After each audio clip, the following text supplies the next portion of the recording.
Bueno, este video tiene como propósito marcar algunos puntos claves de la conferencia de Ziblatt Bleichmar, la construcción de las legalidades, que es una conferencia que dio ya hace algunos años, que lleva por título La construcción de las legalidades en el ámbito educativo o en la educación, y que es un, digamos, un título sugerente ya de por sí, porque Ziblatt Bleichmar, aunque como ya dije, es una conferencia que da hace algunos años, tiene una vigencia eh, lamentable, dado que ella ya en esa época se da cuenta de que hay un síntoma, digamos, muy característico eh, a partir de un suceso ocurrido en Carmen de Patagones, de que hay nuevas formas de violencia en la sociedad, pero fundamentalmente en la escuela, ¿no? Y estas nuevas formas de violencia que tienen que ver con, bueno, lo que hoy nosotros vemos en las noticias como estos intentos de atentados, de masacres en las escuelas o aquellos que efectivamente se realizaron, son formas de violencia nuevas. Si bien, como dice ella, la violencia nos acompaña desde siempre, estas formas de violencia tienen algo de novedoso y ella se lo atribuye al un proceso de desubjetivación. Es decir, dicho en otras palabras y traduciendo esto eh, a riesgo de, como toda traducción, traicionar en algún sentido lo que la conferencista quiere decir, son formas de deshumanización. Es decir, la escuela, que debiera ser un lugar en el que se inicia este proceso de humanización, es decir, el proceso a partir del cual nos volvemos humanos con otros seres humanos, o nos volvemos sujetos junto a otros sujetos, está quebrado, ¿no? Está fisurado, está fragmentado. Y entonces, frente a lo que sucede, a lo que se manifiesta como un fenómeno violento, lo que generalmente solemos hacer como sociedad es reclamar mayor seguridad. Y ella dice, yo al puesto de reclamar mayor seguridad, porque esto no creo que solo se deba a una cuestión de que haya más policía, más móviles, más intervención, mayor control, sino menor impunidad, dice ella. Menor impunidad significaría que las cosas que las personas, las acciones que las personas llevan a cabo tengan consecuencias. Y es difícil en un país donde la palabra está degradada y donde la acción ética, ¿no? La acción moral, es decir, las buenas acciones, están degradadas. Entonces, el lugar en el que se produce o se inicia este proceso de subjetivación es la escuela.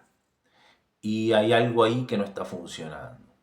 Y ese proceso debiera, dice ella, articularse desde un principio, y ese principio es un principio ético.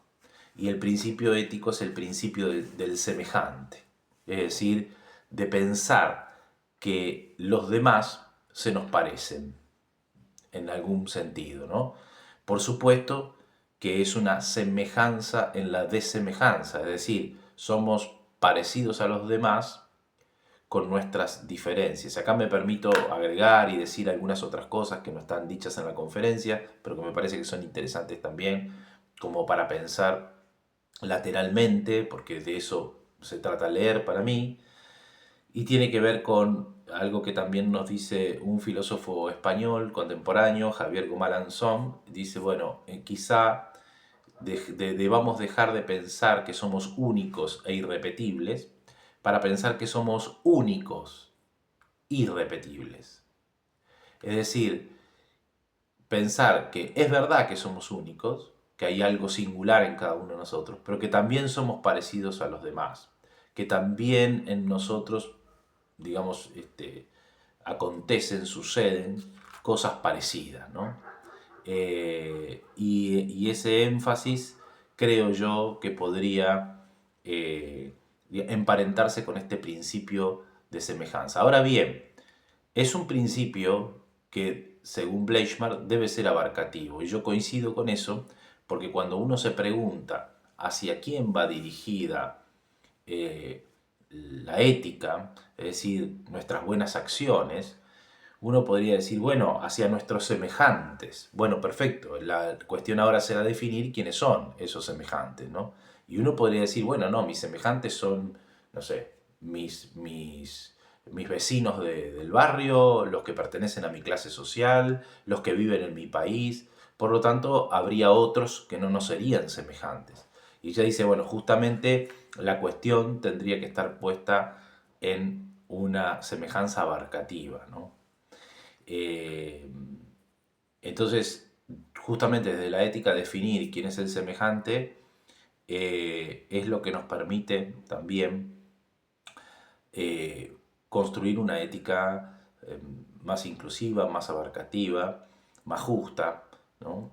Si no, siempre habría un grupo minoritario, mayoritario, no importa, que no entran dentro de esa idea de semejante. Para que haya ética, tiene que haber por lo menos, al menos dos sujetos, ¿no? Porque eso implica un conjunto de obligaciones para con otro y ese otro me obliga a actuar de una buena manera porque es alguien parecido a mí, digamos, ¿no? Entonces, si pensamos que el semejante es la humanidad toda, tendríamos una ética más abarcativa y quizás menos restrictiva que otro tipo de propuestas. Eh, ¿Cómo se constituye, dice ella, este proceso?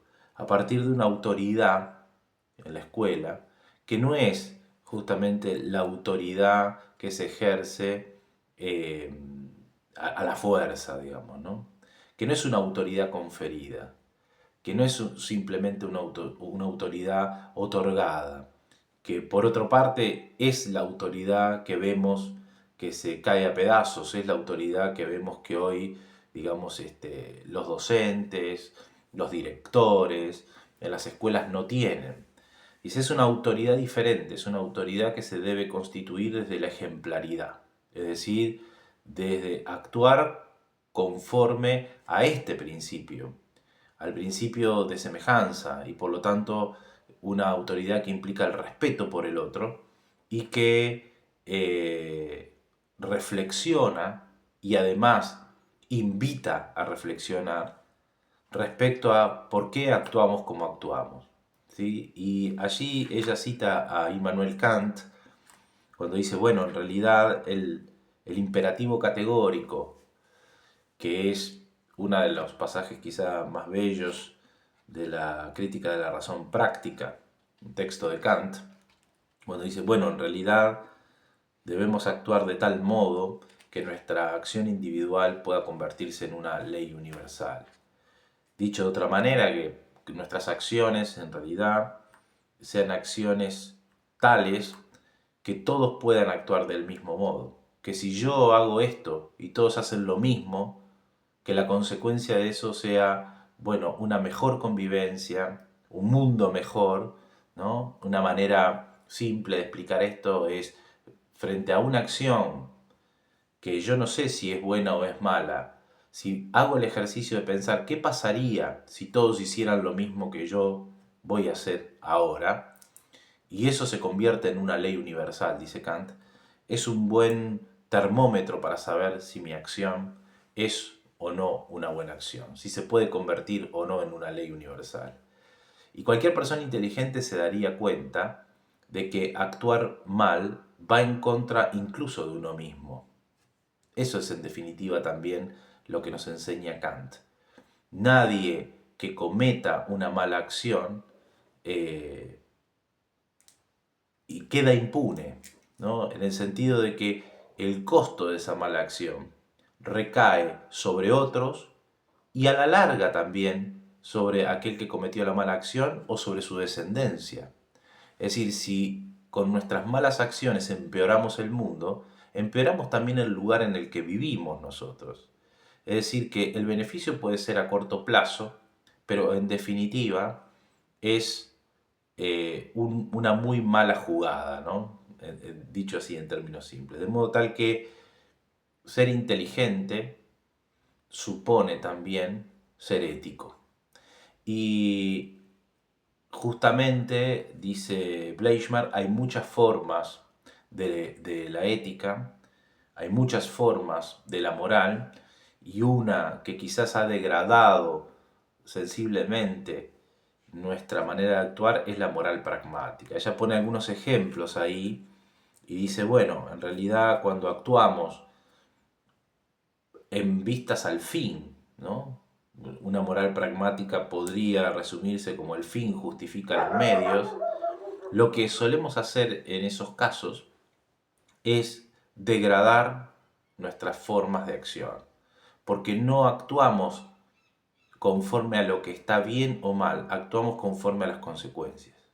Entonces ella pone allí unos ejemplos que son, por ejemplo, bueno, no te portes mal en la escuela porque te van a echar, ¿no? O no hagas tal cosa porque me da vergüenza, cuando en realidad la reflexión debiera ser, ¿por qué está mal hacer tal o cual cosa? ¿Por qué elegimos hacer algunas cosas y evitamos hacer otras? Y eso pone el acento justamente sobre la reflexión acerca de las acciones. ¿Por qué actuamos como actuamos?